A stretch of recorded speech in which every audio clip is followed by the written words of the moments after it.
We are live. Hello and welcome to the We All Follow podcast. This is the first edition, the Euro 2024 preview. And my name is Matt Fox and I am the host. With me today is your favorite scout's favorite scout, Ben Mattinson. Welcome to the show, Ben. How you doing?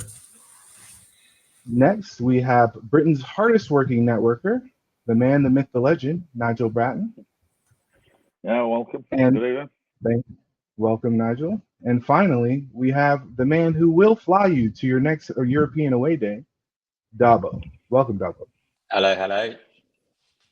All right. Well, thanks for joining us today, guys. Really excited to be here on what is our first episode. Today, we're going to be going into Euro 2024. But before we do that, let's kind of think back into Euro 2020 and let's kind of bring our minds back into that time. You know, we were kind of in the middle of COVID. Things were really funny. And it was a unique situation of having the tournament being in 11 cities with 11 host countries. And obviously the final was held at Wembley with Italy beating England 3-2 on penalties after a tough game. But Nigel, thinking back on 2020, what was your key takeaway from the tournament? I mean, it was a funny tournament, wasn't it? 'Cause you had 11, was it 11 different countries or 11 different cities that the tournament was in, and there was teams flying backwards and forwards from. I mean, we went to play in Italy, didn't we? One game against Ukraine, and we're back again and stuff like that. But the thing, what I think the one thing what I took away, one of the biggest jumps in Bukayo Saka's career. So, I mean, that penalty shootout was horrific, wasn't it, for everyone? But to have a 19-year-old step up to take the last penalty and to see what he went through, but then to see everything what came after that, like the wall at the Emirates and stuff like that at Colney and all that, and all the letters and the outpouring. Not just for Saka, really, Rashford and Sancho, they got grief as well, didn't they? As well, all three of them. But I think that's the biggest takeaway is how Saka was just unplayable nearly all tournament, and he grew another level then. And I think that's when he really stepped onto the world stage and went, "I'm here, guys," and that's it. Yeah, absolutely. For Ben, from a scouting perspective, who was your standout player from 2020? I mean, sticking with Saka, to be honest, I feel like like what Nigel was saying, it was a big step up for him, like to take on all that responsibility. And you talking about a guy who we knew how good he was, but to do that for England, where he was like a lot of the games, he was the main player who really stood out. And you know, even with like the stuff with the penalties, he'd never taken one before, and you're talking about someone who's Euros final is taking the penalty when there's the experienced guys not doing it. So I mean, that was a huge thing for him to do, really. Yeah, totally. It was a big step up in terms of the competition and being the breakout star, but also really putting the team on his back, right? Which is not what you expect from somebody of his age and profile. Dobbo, when you look back at Euro 2020, and now we're 4 years on, or 3 years on actually. But when you look at it in 10 years, how will you remember Euro 2020? I think for me, and probably a lot of England fans, probably just heartbreak is the first thing that comes when you think about it. Like, I can remember exactly what I was feeling, where I was, who was standing next to me the moment that Saka missed that penalty and it was over. Because I remember we went up to London basically. We didn't go to Wembley, unfortunately, because we couldn't get tickets, but they had loads of like fan showings and stuff, and it was a bit odd because it was COVID time. So rather than just piling people in, you had to like pre-book tables and stuff like that, and there was like number caps on people. But I remember, regardless of that, like there were hundreds of thousands of people in London, probably millions, and people should have been at home really. But because of the buzz and the kind of excitement of the Euros final, it's probably like one of the most buzzing I've ever seen London before, especially because it's like every single person that is in the same boat, supporting the same team, supporting the same people. And it's been never in my lifetime that we've been in a final. I know that England got to the semi-final of the World Cup in 2018, but this was just a whole different level, kind of playing the final at home in front of your home fans. And then I just remember the shift in the atmosphere after we lost was just like, I've never seen so many glum looking people. There was like nobody speaking to each other. It was just the most like depressing mood. So I think for me, it was probably the heartbreak, but also when I look back at it, it's kind of like with this England team that there is now, as a fan, I still think that it's kind of showcasing that we have the potential to go all the way. And I think that's the next step that we've got to look forward to. So I think that was kind of my main takeaway from the aftermath of Euro 2020. I mean, I just there was two other things. There was another big thing actually what happened at Euro 2020. What people forget about. Christian Eriksen collapsed on the pitch, didn't he, against Finland? That was terrifying. I mean, that was terrifying. I can remember watching it and I was thinking, wow, that was. I mean, I can remember pointing it to a wife watching the game. And I was like, he just collapsed. And then all of a sudden, Casper Schmeichel come flying out, and I was like, wow. Yeah, I remember that. And the other thing, I was thinking back now, and it brought memories back.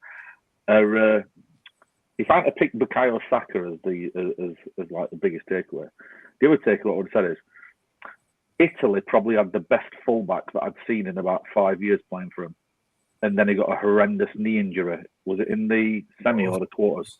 Leonardo Spinazzola was absolutely electric, and then he got injured. I think it was either the semi or the quarter, and I was like, wow. So I thought genuinely off the back of that tournament, if he hadn't got injured, I think Spinazzola could have gone for 40, 50, 60 million. He was crazy that tournament. Yeah, you reminded me about the Eriksen collapse because I watch combat sports and right, like you watch boxing and people collapse all the time, or they get knocked out, or they just collapse, right, because of brain injury and all that stuff. And so you're like, obviously you don't want it to happen and you don't expect it, but you're kind of used to seeing that happen here and there, and you know it's in the realm of possibility of outcomes, right? And so like watching that in a football match where the whole world is watching, I was like, oh my God, like did we just watch a man die? Like one of those terrifying moments that, like, thank God he was okay and has made a full recovery, but it's definitely one of those things that makes you like really introspective, you know? Yeah, I remember as well. So I was working that day, so I was out and I didn't actually watch the game. And my mum's Danish, so I'm half Danish.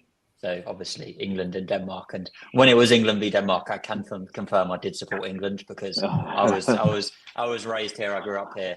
But obviously I've got lots of family in Denmark and I go out and see them sometimes. But I remember seeing like on BBC News, because I was kind of following the Denmark game at that point, and I remember kind of reading the live updates and it kind of just stopped, and then it said, oh yeah, there's a medical emergency on the pitch, and I was thinking, Christ, what's gone on here? So I remember going outside and like phoning my mum, and my mum was like in tears, and I was like, what's going on? And she was like, I think we've just watched like Eriksen potentially die like live on TV, and I just couldn't believe it. But yeah, it kind of makes you realise that football's at the end of the day, it's more than a game, isn't it? Because like the support from like every nation, every player, every person basically in the whole of Europe and on the planet was just incredible. I remember wasn't it when they played Norwich? I think when he played for United, like Brandon Williams, there's a clip, isn't there? The quite famous clip when he's on the floor and Brandon Williams is about to kind of start like almost laying into him, and he sees it's Eriksen and just like hugs him, and you see the complexity change. So I think it just makes you realise that at the end of the day, these are people. These are and it raises the question: are they being overworked? Is there too many games? Like, do we need to protect these players better? And I think it's something that a lot of managers and people are starting to really pick up on. But yeah, it was a crazy time, but thank God he's okay. Yeah, and in terms of the player safety aspect, right? You have the Euros this year, and then we have the new Champions League format where we're going to get more games, and there's more competitions and there's more load, and all of that is concentrated on the best players, right? The best players at the best teams are in the most competitions, and they're getting run roughshod, you know, and it's really something that's got to get taken into consideration with as much money that's out there. It's not fair to those key players to keep getting used so much. But that brings us into our 2024 Euros, which is going to be held in Germany. It's going to have the same format as the 2022 tournament. So you'll have 24 teams in 6 groups of 4. The top 2 teams from each group, as well as the 4 best third-place teams, will go through, which means that 8 teams will get eliminated from the group stage. We have 11 host cities. So that's Berlin, Hamburg, Leipzig, and the others that you can see on the map there, with the final being held at the Olympiastadion Berlin, which has a capacity of just under 75,000 people. So it's going to be a really big venue for a really big game, which should be taking place right around the 14th or 15th of July. So what do you guys think about the format in terms of having the group stages set up this way with the third place teams, and how that impacts the tournament, Dobbo?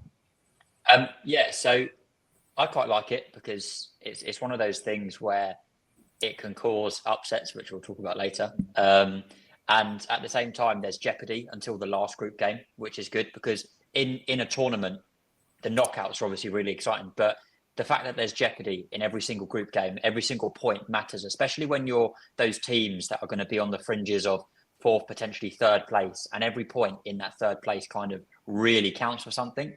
So I like the jeopardy of it. I like how it's formatted. It works well in the last Euros. I thought we got some really, really good games of football. And it sets it up nicely for a few shocks every now and then, especially in the kind of round of 16 quarterfinals, potentially.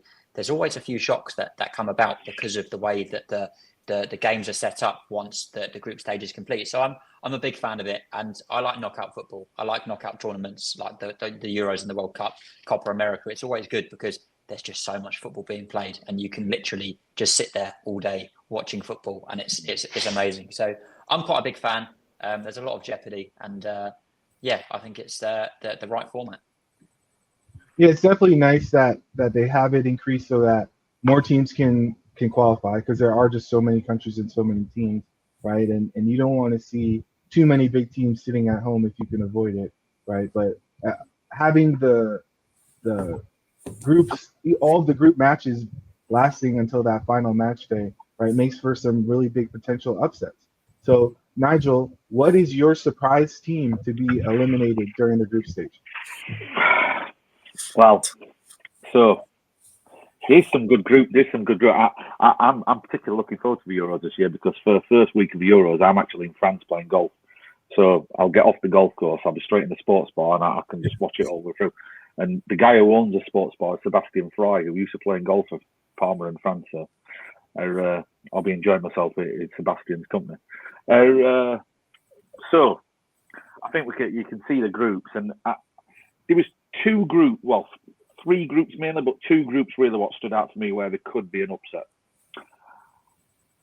Group D, I think, is primed for an upset. Now, I think everyone would look at Group D of Poland, Netherlands, Austria, and France and think Poland whipping boys. They're going to get hammered. You got 3 top teams there: Netherlands, Austria, and France. I think people are going to underestimate Austria, who are really good under Ralf Rangnick. He's got them playing. They've got some great players. People don't realise the players what Austria have got and how they are scattered throughout Europe's top teams. That group could end up being a lot of draws. And when the 3rd place teams go through, the one thing you don't want is draws, because there's a good chance that if you only get 2 draws and 1 loss, you're going to be out.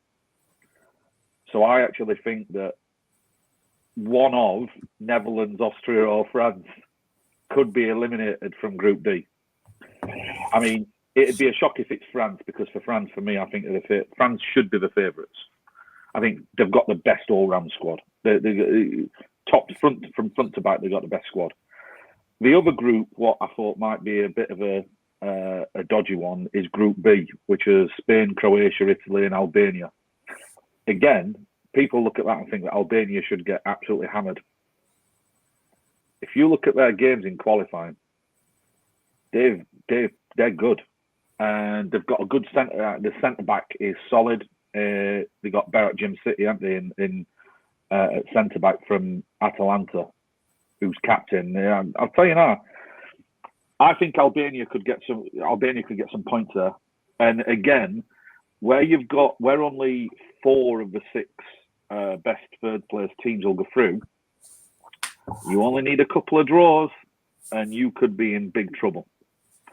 But I mean, you look around the other groups. I think they're the 2 groups what you're probably going to get the biggest upset from. England's group could be slippery with Slovenia, Denmark, and Serbia. With England, that could be slippery. You really, really need to start off with a win. If you get a win first game, I think you're through. You don't have to worry. You'll not finish. You'll finish one of the better third place teams. You get a win straight up. But if you get a draw, you're under the cosh. You need to win your next game. And if your next game's a big game, so like, I don't know. I've not looked at the full schedule, but say if France are playing Poland first game and they only get a draw, and then the next game's against Netherlands, pressure's on. So yeah, that's the 2. I think it could be any one of France, Austria, or Netherlands, or Spain, Croatia, or Italy. Yeah, France play Austria as their first game in Dusseldorf. And then England play Serbia in their first game. I fancy England. Yeah, but don't they have what's the name of the Serbian striker? They got Vlahovic and Mitrovic. Yeah, but they got Mitrovic and Vlahovic, but they tend to only play one up front for some reason. Dusan don't get a look in. They play Mitro up front. But I just feel like he's a wild card. Like, I don't think he's the best technical striker, but he could elicit a red card out of anybody, right? He's like kind of got that variable of wildness, right? So you got to think as well. He's used to scoring against English players and playing against them. So to be fair, I think England's group is not as easy as people think it would be. They're not like they're not teams that you look at and are going to score a lot of goals. They just look like the physical teams that are going to be hard to beat. Me saying this, we'll probably go win 3-4-0 against one of them now. But yeah, I don't think Slovenia easiest of the lot, but they've also got Šeško up top. So the man who's been in the news a lot, Benjamin Šeško. So that brings us to Ben. What group are you most looking forward to, and what do you think is going to be your surprise team of the group stage? Maybe a team that may or may not make it through, but that impressed. Yeah, initially I was looking at like Switzerland, but because they had a good Euros last time. But looking at the rest of the squad, I'm like, there's some, but in their attack, they're a bit light. But I think for me, as a dark horse to go further is actually Belgium.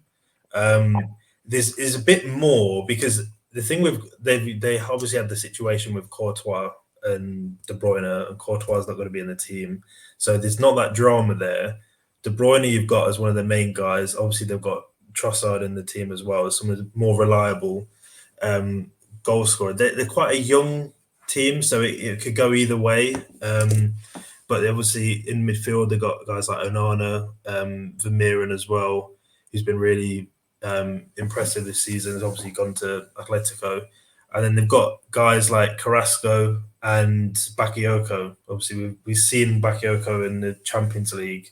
I'm like, not that they could go the whole way, but I think depending if they come up against one of the big teams, Belgium might be a difficult game for them, and they could get something there. But I don't think there's an obvious standout.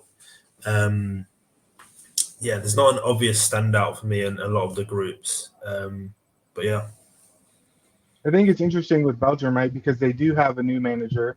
Martinez was let go after being with them for quite a long time. How do you think that's going to play out, Dobbo, with the new manager Tedesco, and how that might play into the Belgian team's performance? It's one of those things. It's either way. Like Ben was saying, they've got a fairly young squad, but obviously they've got a couple of experienced heads in there. So I think it just depends how the manager gets performing, but also how the young players actually kind of gel with the more experienced players and take away their kind of experience in the game, and how they respond to a big tournament. Because for some of them, it's kind of their first big tournament, second big tournament potentially. Obviously, there's a lot of pressure in club football, but internationals, like players dream about representing their country and coming there. But in terms of a new manager, it really depends, because you don't know whether they're going to try and play the style of football that they like to play, or whether they're going to go the knockout kind of route and play a little bit differently, a little bit more coy.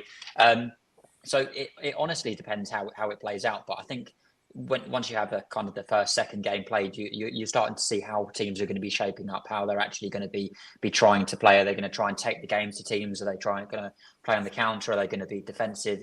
It's one of those things that's really hard to call when you've not seen a big enough sample size. But yeah, it's interesting to see, and yeah, who knows? Yeah, I think it's always interesting for me with the managers and those weird player interactions that you don't know about until they become public, right? Because it's such a unique situation where you're getting put behind lock and key with these guys that you probably don't know very well, except for maybe one or two of them, right? And so you're in this kind of weird dynamic, almost like a reality TV show, right? Where everybody's just hanging out with each other all the time and eating together and spending all this time with people that you might not really be friends with, right? And so when you have one person who's ruining the mood, that can have such a big impact on how things play out on the field, right? So it'll be really interesting to see if you want to call Courtois the bad apple for the purposes of the team chemistry, right? Removing that person, that toxic person potentially, how that might impact the rest of the team. But, we all watch these tournaments to watch the players, right? That's what we're here for. So let's talk about the squads, because the squads have been released, at least the major squads, and they haven't quite been trimmed down. But we've seen a lot of conversation about prominent players that have been left out. And I don't want to talk about players who are not going to be there, but I want to focus on the players who will be. So, Ben, who were you excited to see that they were included in the squad? Yeah, so I mean, one big one for me is at Portugal with João Neves. Obviously, we've been speaking about him a lot, and obviously been linked to Arsenal and Man United and Man City. But for me, it's more about how is he going to do on a bigger stage like this? Because we saw him, obviously, Benfica in Europa League, I want to say, or Conference League, I can't remember now. But he didn't play a lot of the bigger teams that they would have last season. And obviously for now, being around better players, more technical players, and with Martinez, Portugal have looked quite a bit better as well. And I think if he can become a key player, it might be one of those where it's like, this is his tournament. He's announcing himself on a big stage. You get a lot with these international tournaments, I feel like, where, let's say with someone like Saka at the last one, we already knew how good he was, but to have a good tournament, it just puts you on another level. Or someone, let's say for England, if someone like Palmer he went and they had a good tournament, everyone would be saying, all right, he's announced on international stage, which is a bit more. Outside of that, there's also Italy, Riccardo Calafiori. It's an interesting one with him because I don't know how much involvement he'll have. Obviously, they've got Bastoni as well, but there's a lot of talk in Italy how with Bastoni obviously plays in the back three, so he gets a bit more protection, and Calafiori is better in the back four. So you're looking at that. I'm like, maybe they'll go for someone like him if that's the case. But I still think because he's younger, they'll probably look at Bastoni instead. And another one I was looking at was Kenan Yildiz from Turkey. I don't know how much Turkey are going to do this tournament. They're always one of those where people think, oh, maybe there'll be a dark horse. And then last time everyone thought there would be, and they were terrible. But if anyone's going to do anything, even if it's just moments, it will be him. And for the national team, he was playing for the national team before he even was playing for Juventus. He was that highly thought of there. So that would be interesting to see how he, because he seems to take on a lot of responsibility as their main guy. And I don't think Arda Güler, I was trying to look, he would have been on one for me, but I couldn't see him in the squad for the most recent game. But is he? He's in the squad. Oh, okay. See, if we're going to talk about squad, I think Turkey, they're not the strongest squad. I think they might be the most exciting team to watch. Yeah, no, that's what I was thinking. They've got so many so many striking options. Yeah. I mean, they could field up front. They could field 3 teenagers and be awesome. They could with Gula, Killishoy, and Kenan Yildiz up front. Yeah. That would be crazy. But I agree with them there.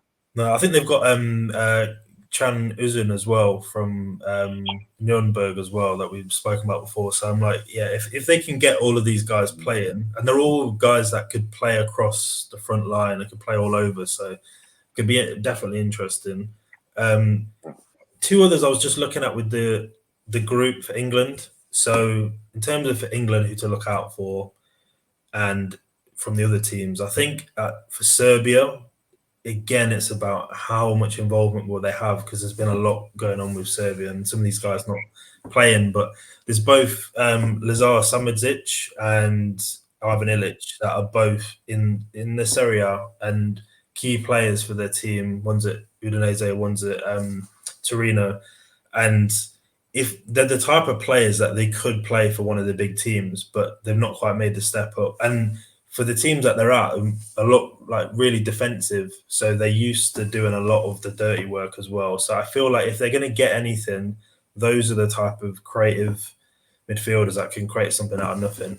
And then from England's point of view, there's the 2 Palace guys for me, Eze and Wharton. Like if either of them go, they're just so good to watch. I mean, the last game, England games for me are always just, especially the friendlies, they're so boring.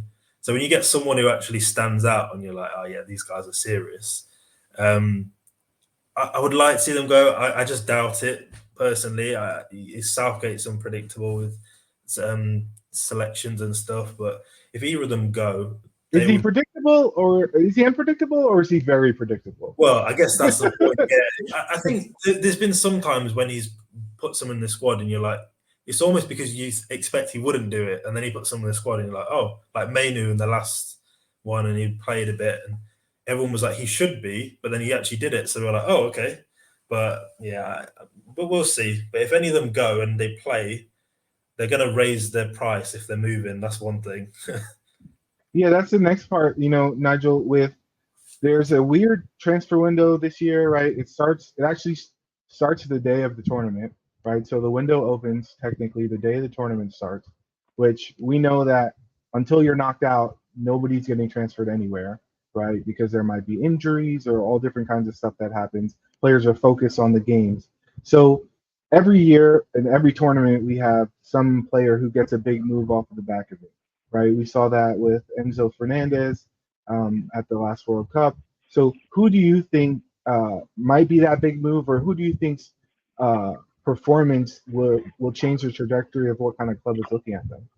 Oof, there's a fair few, I mean, just on the transfer window, I was talking to a director of a football club, Premier League, who said that they don't expect to do any business. They might get one in before the Euros, but they'd expect most of their business to be done 1st of July onwards, so after the group stage are finished. They don't think that once the group stage kicks off, it's hard, especially if it's players who you're looking for who are in the tournament. And I spoke to 2 agents recently, and both of them both said we expect July to be busy. So I don't know how much is going to be done in the tournament. But yeah, players who could get big moves. First one, Milos Kerkez from Bournemouth. A lot of teams are looking at him, and if he has a decent tournament, it might just be more than Man United who are having a look at him. They're wanting someone to rival Luke Shaw, possibly replace Luke Shaw. I know they've looked at Ryan Aitnouri. He's not in this tournament, Algerian, but they looked at Aitnouri. But Kerkez is another one who's around that area for what they want. I mean, João Neves, if he balls out for Portugal, then Benfica are just going to tell everyone it's release clause or nothing. And then they'll try and sign him up to a new deal, and that release clause will be João Felix style, won't it? It'll be 150 million. Because if he balls out, then there's no way on earth Benfica are going to sign. That's a thing. All the bargaining power will be on in their hands. Ben mentioned Calafiore, another one. Is he going to go to Juventus? Is he going to follow Motta to Juve? Or if they can't get it done before the Euros and then he plays unbelievable for Italy, does everyone then turn around? Do your PSGs, the Man City or whoever, does everyone start saying, we're going to go and get him? Let's go and test for him. And it what looked like maybe an easy transfer to be done, all of a sudden, you've got 4 or 5 different teams nipping in, which is why, and as an Arsenal fan, I hope it gets done quick. If Arsenal can get Benjamin Sesko done before the Euros, that kind of heads it off. I don't think Slovenia are going to do that well in the Euros anyway, so hopefully he has a bit of a stinker. Didn't score any goals against us. He can have a few against Serbia and Denmark, but not against us. Just a few tap-ins. Because if he then went and had an absolute blinder of a tournament, everyone's going to want to pay that 55 million release clause, and you don't want 10, 12 teams all jumping in. But of the players, what are like around fringes, other teams, Ferdi Kalioglu, another one who's been linked to Arsenal before by the Turkish press. He started in Holland. Let's see if he makes any move. Amadou Onana, another one. Arthur Vermeeren, another one who Ben's mentioned. I'm looking at the French squad though, and I think that the French squad is the one that's got the most people who could move, because a lot of their players are either close to end of contracts, or they've started getting a bit of interest in them. So, such as Upamecano, is he staying at Bayern? Is he not? Castello Lakeba, is he going to stay at Leipzig? They've got Simikan, they've got him, they've got Willy Orban. Is he maybe the next one who leaves 50 million quid off down the road? There's other players who Fofana, right? Yusuf Fofana, he's edging around. I mean, Antoine Griezmann, I think he's got a release clause about 10 million euros, hasn't he? I think he's going to be USA though, isn't he? But Griezmann. But they have the biggest player, arguably, who moved this summer, which is obviously Mbappe.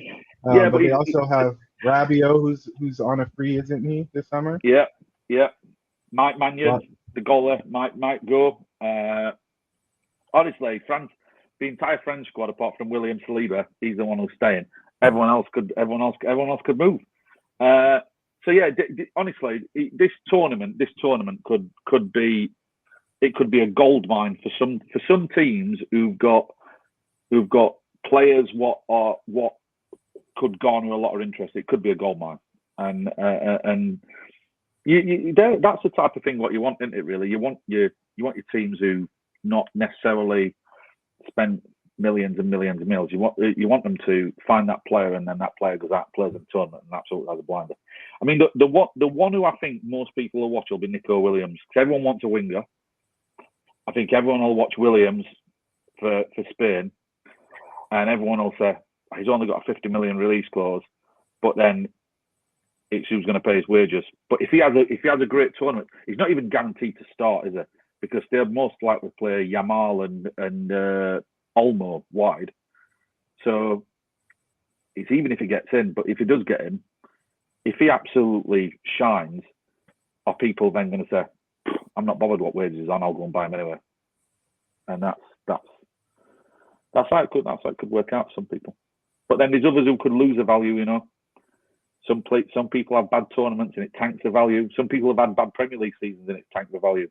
So yeah, there's one, isn't there, that would just shoot up out of nowhere, like every international tournament. I remember there was loads at, with Morocco at the World Cup, and they've all won out. Like. Yeah, they're all doing dancing now, aren't they, on a Friday night? But yeah, it is one of them. I mean, you can go back. I mean, I can remember 1990 World Cup. Toto Scalacci took off, became a world icon. Toto Scalacci, 1994 World Cup. Everyone was doing the Romario and Bebeto little swinging hammock celebration, and everyone was talking about Rashidi Yakina, the Nigerian striker, and Amakache and Amanike, and they all became massive household names. And in 1998, well, 98 was fantastic. It was just, but you always get one player, and the one what stands out for me was 1996 was Karl Poborska. Karl Poborska scored one great goal, and next minute Man United's buying him just off the one. So yeah, there we go. But that's they'd be my picks for people who could make a move. It's a long list, but there's one guaranteed transfer from the Euros. That's David Raya. So there's one. All right. Well, Dobbo, when you look through the squad list, who do you think has the strongest squad? Not talking about how they'll perform on the pitch, but when you look at the squads and you look at the depth, which team do you think has the strongest squad? It's tough. I think it's three, and it's the big three where people really think that they can win it. It's got to be England, Portugal, and France for me. I think in terms of what each team can offer, they've got players that have the X factor. They've got balance around the pitch, and they're real threats to each other. I think it's really tough because blow for blow, I don't know who I'd pick in terms of the squad, because I think that all these teams, they have players that are the best in their position in different positions. So if you kind of took a combination of those three squads, you could almost build your perfect 11 for a kind of a knockout tournament, because you've got players like Mbappe for France, obviously. England, you've got Kane, who's I think the best number 9 in the world in terms of an actual number 9. You've got Bellingham, who's had an incredible season. You've got Saka, Foden, Declan Rice, some incredible players. You've got players like Trent as well, who are those wild card players where he is so unbelievably good, and the things that he does well are incredible. And I think he has skills that other players in the England setup and in world football don't have. But he might not even make the pitch because of the type of player he is and potentially his defensive inefficiencies, you could say. But then you look at teams like Portugal, who have got balance around the pitch. You've got superstar players. You've got obviously Ronaldo, the Ronaldo factor. It's still there whether we like it or not. You've got players like Rafael Leao who can kind of light it up. You've got solid kind of centre-backs in Ruben Dias and Gonçalo Incensao from Sporting Lisbon, not from Sporting Lisbon, but for Portugal. They've got a balanced midfield. They've got players like Vitinha, Palhinha, Bernardo Silva. I don't know who I'd pick, but out of the teams, in terms of the strongest squad, if you could ask any of the kind of 24 teams managers, whose squad would you pick if you could pick a squad? The three answers would be either England, France, and Portugal. So for me, those are the three strongest squads. But it's all about how they play out. Like you said, you don't know how they're going to play out when they're actually on the pitch, because who knows? But I think in terms of the three squads, if I had to pick, I'd probably pick one of those three. But at the moment, I actually can't pick between the three, because I think that they have really kind of high ceilings in some places and they have deficiencies in other. So we'll see how it works. Nigel, if you were a manager, which of those three would you pick to manage? I'd manage France, but it's funny because I think Dobbo is absolutely right. I don't think Germany are far off, by the way, squad-wise. I just think they're struggling to find a system what suits them. They've got some great players. They have actually left some great players at home as well, Germany, which is the other strange bit. But yeah, I think Portugal and England have both got a little bit lacking in defence. Portugal got some young defenders, Inacio, Antonio Silva, and it's just the fullbacks. The fullbacks just don't do it for me. It's they've got Nelson Semedo and Diogo Dalot and Cancelo. Is he really a defender or is he a midfielder? You don't know what you're getting with him. And they've got 41-year-old Pepe. It's 41, 42, 41, 40, somewhere around that. He's nearly as old as me. So I'd manage France because I think France have got everything. They've got absolutely everything. The only thing, in fact, the only thing what I think France could do better is by having a out and out goal scorer. Because I just don't think they've got that out and out goal scorer. Because Mbappe will score, but he'll come off the left. And I don't think Kolo Muani or anyone like that is good enough as a centre forward for him. Well, that segues into our Discord questions. So Nigel put up a tweet and asked for questions, and we got a couple. So the first question is from @RDBalls1 on Twitter, and he says, if England don't win an international tournament competition with this team of superstars, would it be a bigger failure than not winning anything with the golden generation they had in the late 90s, early 2000s? I think that question has Nigel written all over it. Oh, I don't know about it. I think that might have Ben. I'll answer it first, but I think Ben's ideal for this because this is about the players. If you don't win with this team, is it? You see, that team before was fantastic at the back. Probably had one of the best goalkeepers what we'd had ever, as well. Michael Owen up front. He was post hamstring injury, and that's the thing. Owen had his hamstring injury, and then when we went to that 2002 World Cup, he weren't the same player. Rooney came after that. I just don't think the midfield. We'd got square pegs in round holes in midfield. We had people who didn't know how to play different formation. We kept on persisting with a 4-4-2, which didn't really suit the players. Should play Steven Gerrard at right back. Anyone who knows me knows why I said that. But I think it'd be worse to not win with this team, even though we're not great at the back. I think it'd be worse to not win with this team because if you look at, we could look at the old squad and with like Beckham, Gerrard, and Lampard, we had three of the better midfielders in the world at the time. We had two of the best centre halves in the world in Ferdinand and Campbell. We probably had the best left back in the world at Ashley Cole. But I think this team, when you look at the front six, what we could field, and the people who we've left at home, and the two fullbacks, what we could field the best right back in Europe in Kyle Walker, well, he has been for the last 10 years. And you got Trent, you got John Stones, but then that Rice, Bellingham, Foden, Palmer, Saka, Kane as a front six, leaving Rashford at home, leaving Gordon on the bench, leaving Bowen on the bench or Bowen at home. I just think if Gareth just takes the handbrake off, I think England can win it because they could outscore teams. But if we don't win with this squad, having reached a final, should have got to a World Cup final, but they went defensive. They took Saka off and went defensive in Qatar. Should never have happened. Could have been there again. Should have got to a final in Russia. Didn't. Went defensive. I think we've just got. It's primed for us. We're up there. We're right up there. I always think with them early 2000 squads, late 90s, early 2000s, Matt.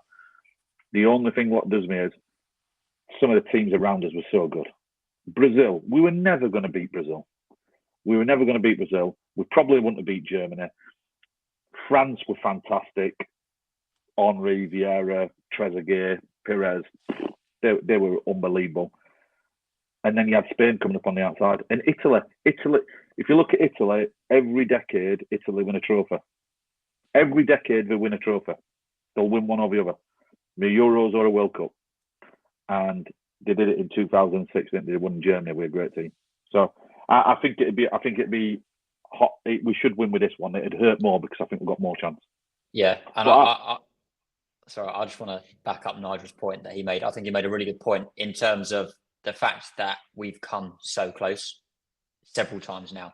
And I think that there's been points where if you look at certain situations like Croatia and Italy, if we hadn't have just sat back against Italy, if we had played a little bit differently against Croatia, we could be sitting here having a completely different conversation where we'd won a Euros and a World Cup with this team because they are good enough to do it.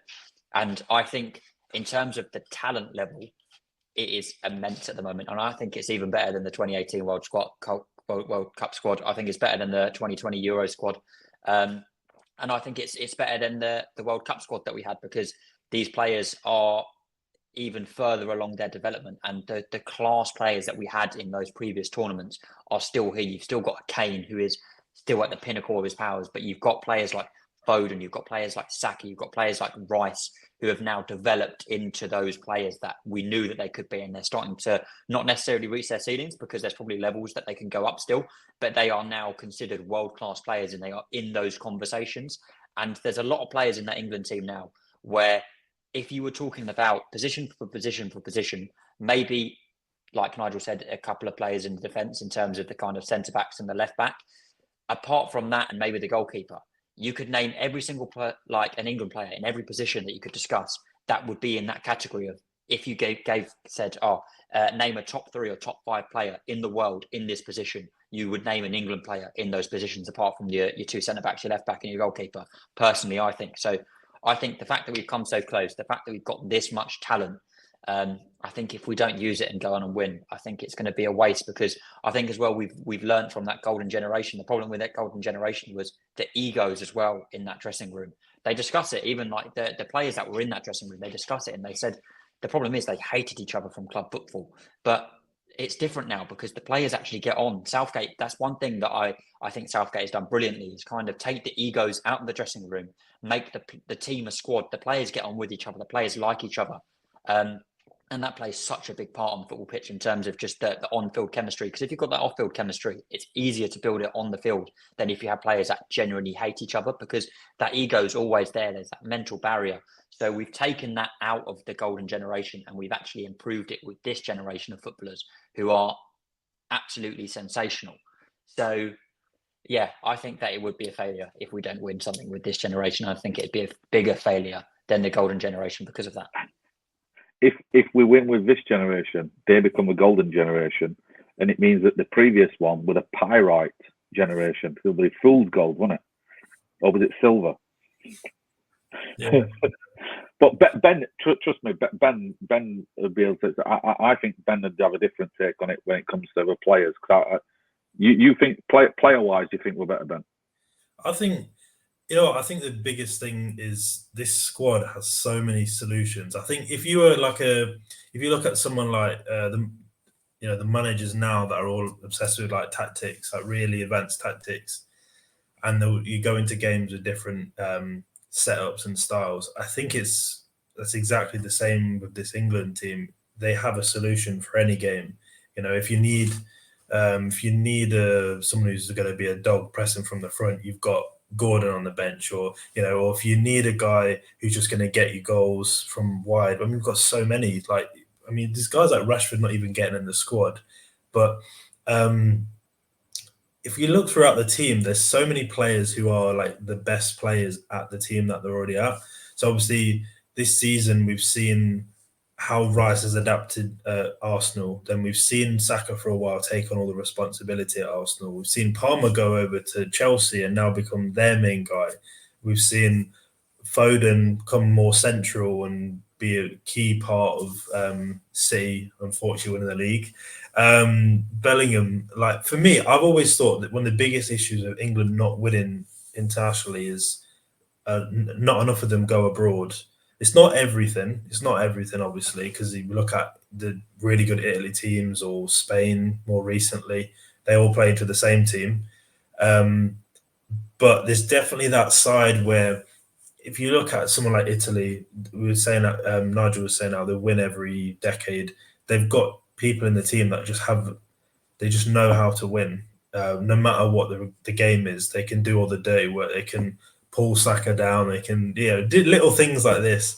So for me, that's what we've got a bit more of now, with guys like Bellingham going over to Spain and Kane going to Bayern.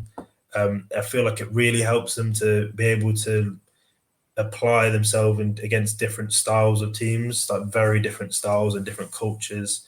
And even if you look further in the squad, there's players like Watkins and Mainu even that have been key players for the teams they're at. I think if we weren't to win anything, like comparing to the last team, I think we've got a very young team now compared to a lot of the time we're talking about the team back then. They're all around their peak. They're all like 24 to I don't know, 28, that sort of age, from what I can remember.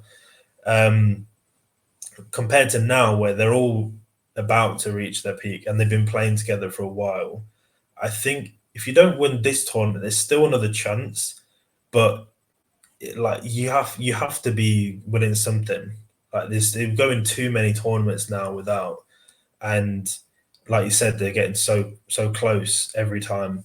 And the biggest thing with that is it's not like there was a standout team. Like didn't get beaten badly by any team. You're playing well against a team that end up going winning, or like the last Euros, it was Italy that won it, and they were good at times, but like you could have easily won that game, or against France, there were times where, like you said, we went too defensive. There's some of the substitutions. For me, even the fact that you've got several penalty takers in the team and you decide to give it to Kane for a second time was a bit, and it's against Lloris as well. Obviously he was a teammate at the time. I was like, he had a chance there. I was like, if Saka stayed on, you've got another penalty taker there who could have taken, or I mean, there's several in the team, so there's a lot of decision making. Like it could be a lot better with Southgate, but the core's there, and I think we should be able to win the tournament soon, hopefully. Yeah, I think it's interesting too, because obviously, if you couldn't tell by my accent, I'm not English, but the team really is a microcosm of the country, right? It's a multicultural team. It's a young team. There's a lot of energy. The players have been around for a while. You have people who are the kids of immigrants. You have players who are of mixed backgrounds, right? And with everything that's going on politically over there and the cost of living crisis and all of that, you still have a team that I think everybody can identify with, right? On some level. So it'll be really interesting to see how that plays out at the tournament. So thanks for joining us. We do want to talk about our Discord, the Wheel of Follow Discord, where we have contributors from multiple Premier League teams, as well as reporters from around Europe. We have contributors like Ben and Dobbo, who put in their player profiles and information, as well as news from all different leagues and throughout the Premier League. So please come seek us out. The link will be in the show notes and in the description. Join us on the We All Follow Discord, and you'll get insights from folks like Nigel and awesome videos from all of our different contributors. So we have one more user question, which is from Dobbo, who's at Dobbo28. If everyone is fit, and this is talking about England, if everyone is fit, who are the 7 that miss out? This person writes Trafford, Dunk, Quansah, Jones, Bowen, Watkins, and Gordon for me. Interesting. So let's start there. Who do you guys think misses out from the squad, the England squad, of the players who have currently been called up? Straight away, the thing what stands out for me would be they're going to cut a goalie. So James Trafford gets cut. Dean Henderson goes. Jordan Pickford goes. Aaron Ramsdale goes. The goalies. I've got a feeling that Jarell Quansah won't go, because he hasn't played any games. And the thing about Gareth is a creature of habit, isn't he? So they're the first two. I think Joe Gomez don't go, providing Luke Shaw is fit enough. Now Luke Shaw only started training this week on grass a bit. I think it's come too close for Luke Shaw, so he might also miss out. Now, if he misses out, I think you've got to take Gomez, because you need someone who could possibly play at left back. Because if not, we are stuck. We're stuck with Kieran Trippier playing left back. And do you think Shaw could be ready for the knockout portion? That's the only part, right? You include him in the squad, he gets fit enough, and you hope that he can come in on the knockout. He's not played football for months, Matt. Months. I don't know why we included in the first place. I genuinely, I would have took Tino Livramento, or I would have took Livramento and Trippier I think Livramento even go somewhere else, Tyreek Mitchell or Ben Johnson or something like that. Just try something different, because we're stuck now. We're going to play a right footer at left back in Trippier. We could have played Livramento there. I think we've missed a trick. I don't think Luke Shaw. I think Luke Shaw's injured. I think Joe Gomez won't go because he's not got enough experience. I don't think Jarell Quansah goes, experience. I don't think James Trafford goes, experience. I don't think James Maddison goes. I just don't think he fits it. I don't think we've got enough space up front for Maddison. I've got a sneaky feeling that one of the central midfielders will miss out. I think it might be Adam Wharton, and it shouldn't be. It shouldn't be Wharton, but I think Wharton might miss out. Don't do that. I'm backing him. It shouldn't be him. It shouldn't be him.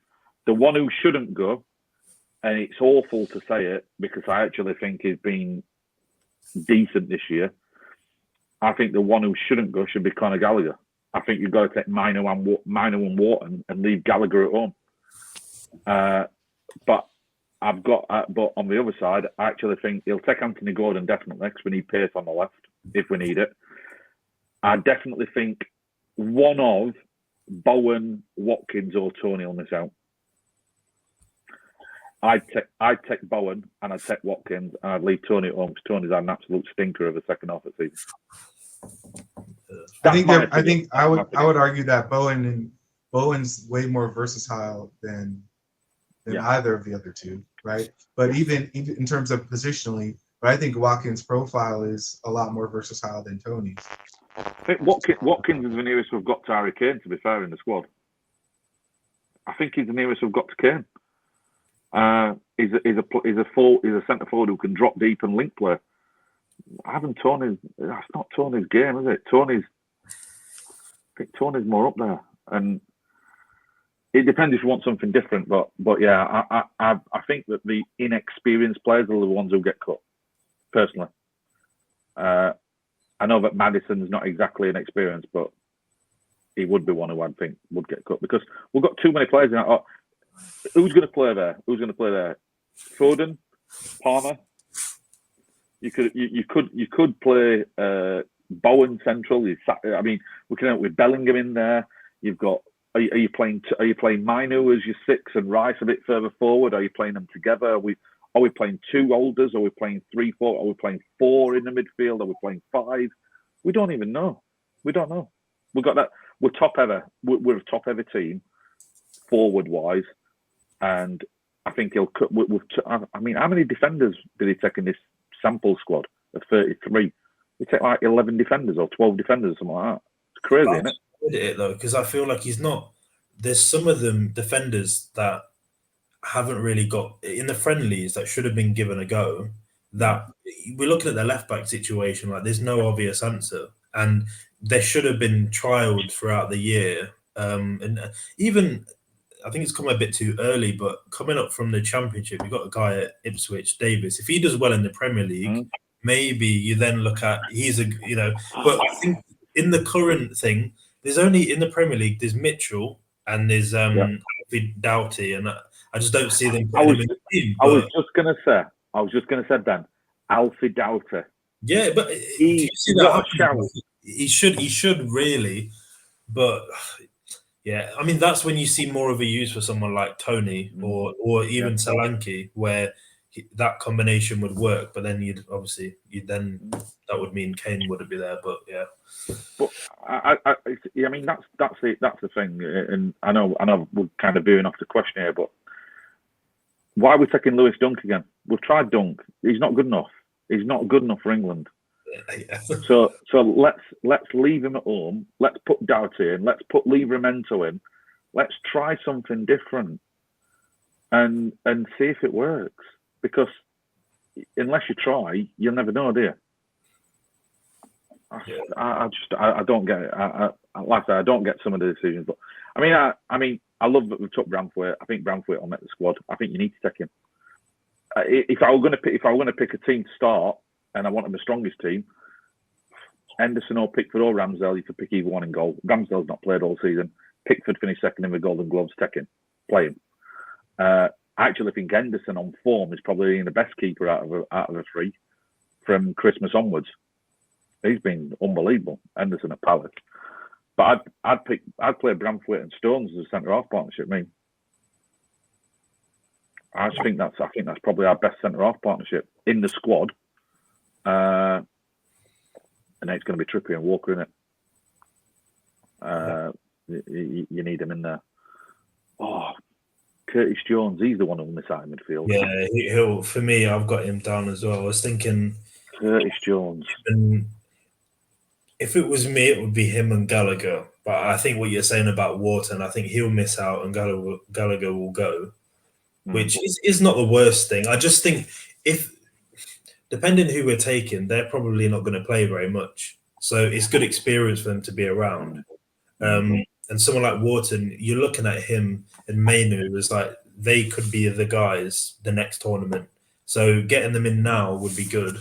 Whereas Gallagher, I see Gallagher and Jones, maybe not with Jones, but Gallagher, you see him next tournament or two, he could be quite a bit down the pecking order. So, but I get it. I get the reasoning. How much do you think that plays in with a manager who's potentially not going to be there for the next tournament? Yeah.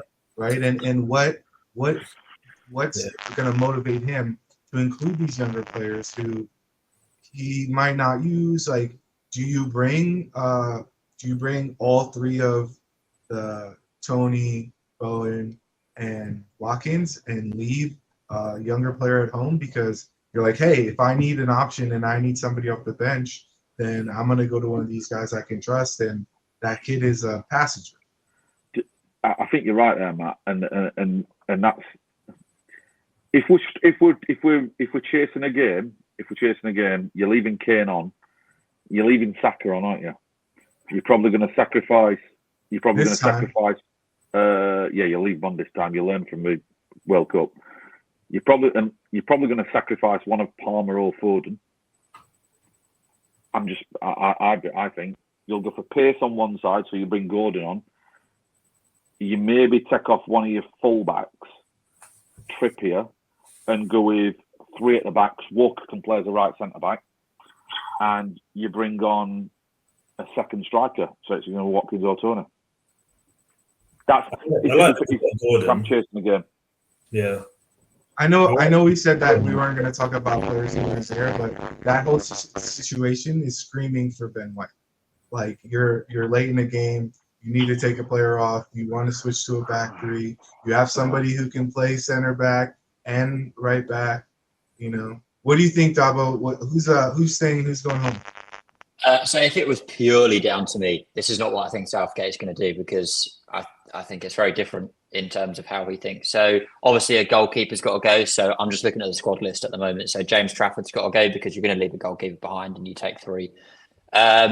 Defence.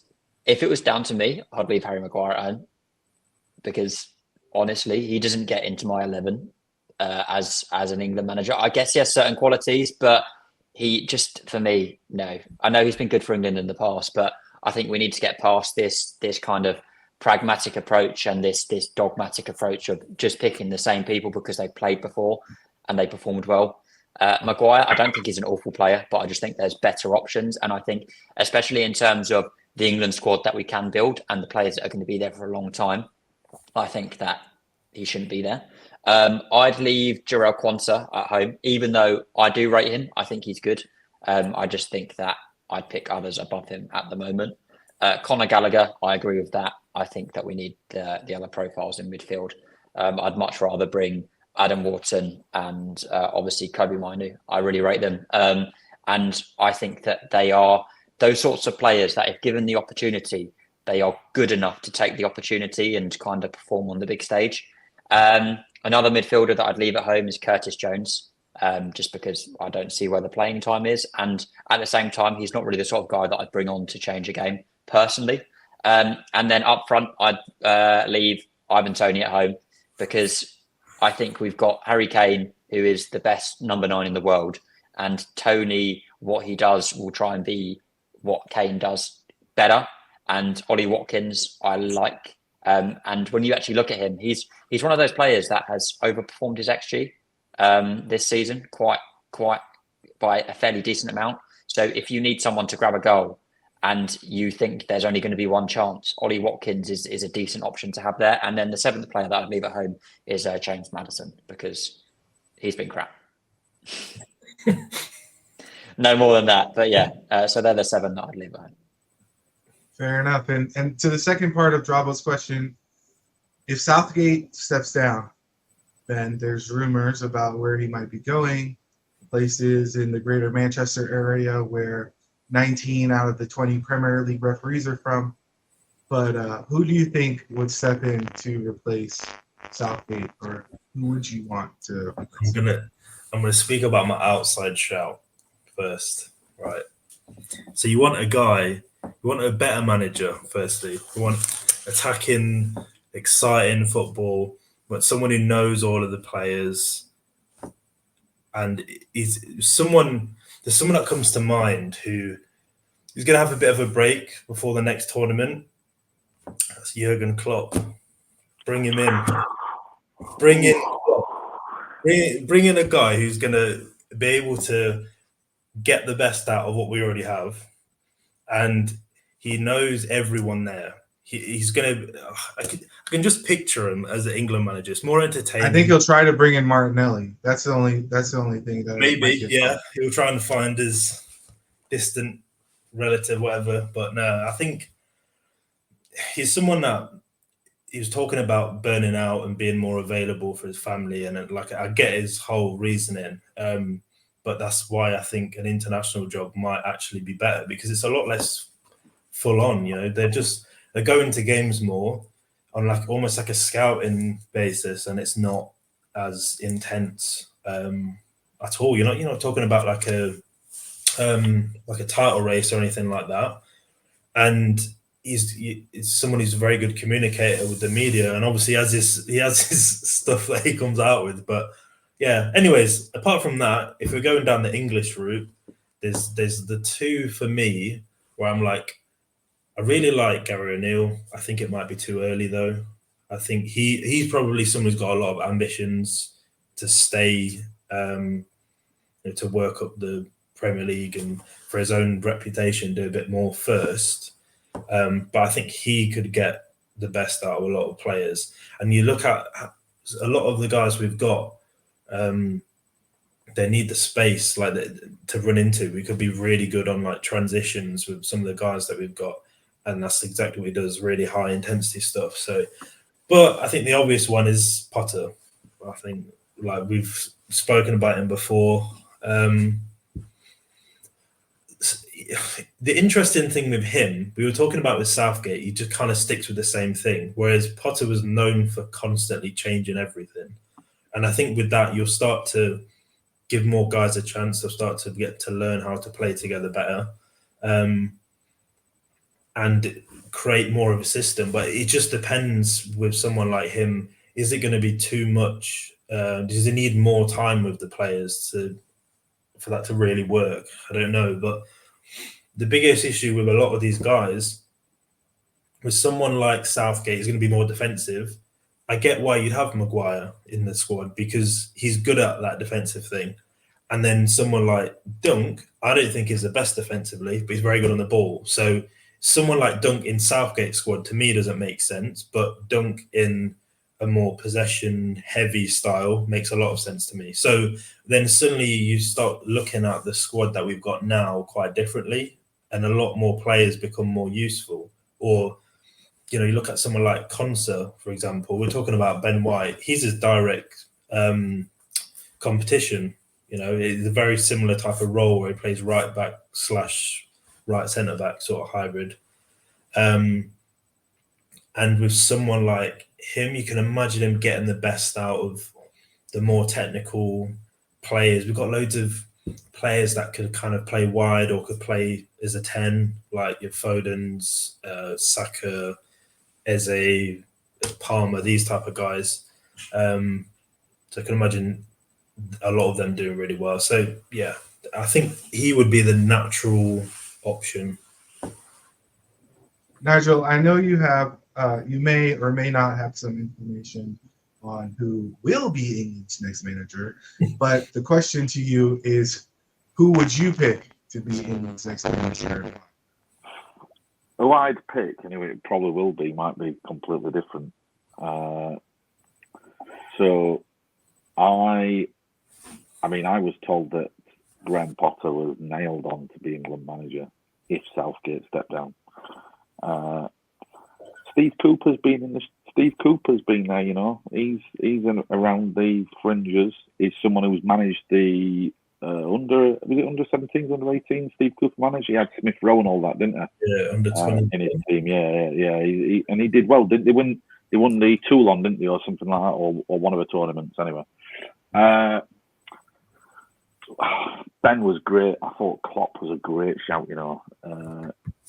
But I'm gonna think that due to Man City getting relegated for FFP and APT infringements, I think Pep Guardiola is settled in Manchester. He's got his restaurant open, and so I think Pep will be the next England manager. If it was me, I'd offer him the olive branch. Don't manage him a Championship, Pep, or League One. Come on, manage England.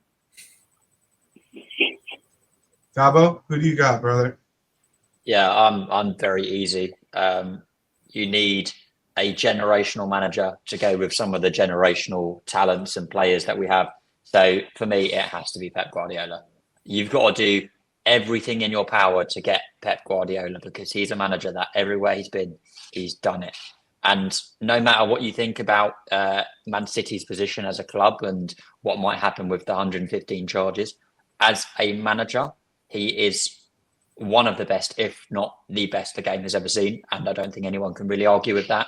So if you give him the talent pool that England have, I don't think there's any doubt that England won't win either the World Cup or the Euros under his kind of reign. And it's worked for the women as well. You've just got to look at that. They've got the Eaglemen, and we won the Euros, and we went to the final of the World Cup in the last two major tournaments. So it has worked. So I know that England recently especially have liked the English manager route because sometimes in the past it's not worked out with having an international manager. But I think we kind of discussed it previously on the show. It didn't really work with those England squads because there was too many problems with those England squads, no matter who was at the helm. But you've got a group of players who are immensely talented. I think they can go to another level. The synergy within the camp is fantastic. So all you need to do is just add a top manager, and for me, that's Pep Guardiola. But I do like Ben shout of Jurgen Klopp as well. But I think in terms of the players that we have, just get Guardiola. Do everything you need to get him.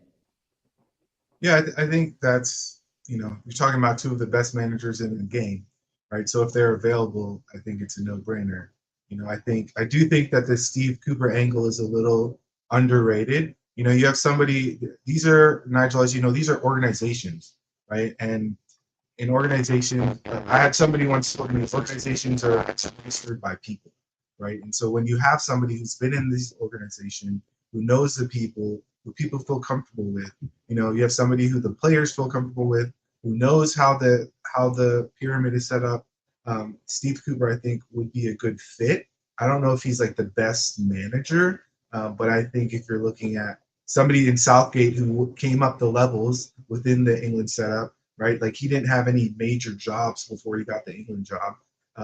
So I think Steve Cooper would be a good fit if they want to go that direction. But I think Potter would also be a good fit. I think he's kind of like the middle between like Galaxy Brain Pep, right? Like he'll tweak stuff and work on it. But like I would be fearful as an England fan of like Pep doing some Galaxy Brain stuff in the final and just putting out a lineup that everybody's like, where on God's green earth did this come from? So I just wanted to say thanks for jumping on today, guys. Again, we have our three illustrious guests, Nigel Bratton, who you can find at Nigel_B_golf on X.